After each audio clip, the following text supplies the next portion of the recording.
സച്ചിദാനന്ദന്റെ ആത്മഹത്യ ചെയ്ത കർഷകൻ വെള്ളത്തെക്കുറിച്ച് സംസാരിക്കുന്നു എന്ന കവിതയാണ് ഞാനിവിടെ ചൊല്ലാൻ പോകുന്നത്.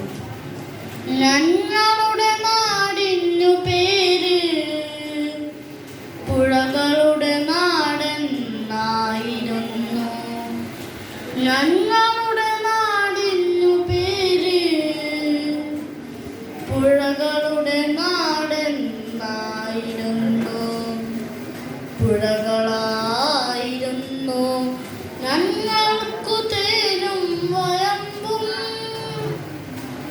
അവയായിരുന്നു മുലപ്പാൽ പിള്ളത്തൊട്ടിൽ താരാട്ട്. പുഴയുണ്ടായിരുന്നു പച്ചയിൽ മേൽക്കരിവും കരിയിൽ കീഴാളന്റെ കാക്കിടയുമായി. പുഴയുണ്ടായിരുന്നു വെറ്റിലപ്പാട്ടുകളുടെ വളവുകളിൽ തെയ്യക്കോലങ്ങളുടെ സ്നിഗ്ധപ്രവാഹങ്ങളിൽ. പറയാൻ തുള്ളലിന്റെ ചടുലമായ ചുവടുകളിൽ സോപാനത്തിന്റെ തിറകളിൽ മോഹിനിയാട്ടത്തിന്റെ ജലവടിവുകളിൽ മാപ്പിളപ്പാട്ടുകളുടെ മധുര കുണുക്കങ്ങളിൽ കുരുത്തോലപ്പെരുന്നാളിന്റെ ഘോഷയാത്രകളിൽ. പുഴയായിരുന്നു സങ്കീർത്തനങ്ങളുടെ നിറവുകളിൽ കാകളിയുടെ മാത്രകളിൽ. കാടിന്റെ ചമയങ്ങളിൽ കാവിന്റെ മുദ്രകളിൽ മഴയുടെ മേളകാലങ്ങളിൽ.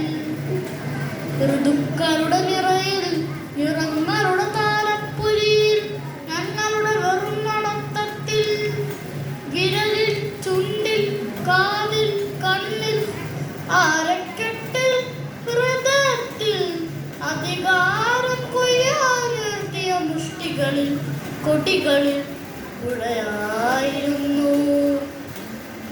പിന്നെ കൊലപാതകികൾ വെട്ടിത്തള്ളിയ കാടുകളുടെ ചിഹ്നം വിളി പുഴകളുടെ പൊട്ടിച്ചിരിയെ കുത്തിക്കോർത്തു. പിന്നെ മീനുകൾക്കും നീർക്കോലികൾക്കൊപ്പം നീരിൻ പുറത്തു സഞ്ചരിച്ചിരുന്ന മണലോപത്തിന്റെ ചക്രങ്ങളിൽ യാത്ര ആരംഭിച്ചു. അവമാനിതയായ പുഴയുടെ പാട്ട് അമ്മയെ വിളിച്ചു പാതാളത്തിൽ മറഞ്ഞു. അവിടെയും വറ്റിയിരുന്നു ഗർമലി, അവിടെയും എത്തിയിരുന്നു പുഴകൾക്കും കുഞ്ഞുങ്ങൾക്കും വിഷം പകരുന്ന കാളിയൻ. നാടിന്റെ മുഴുവൻ പാപവുമേറ്റ് ഞാൻ ബലിയായി. എന്റെ ആത്മാവ് ശമിക്കുകയില്ല.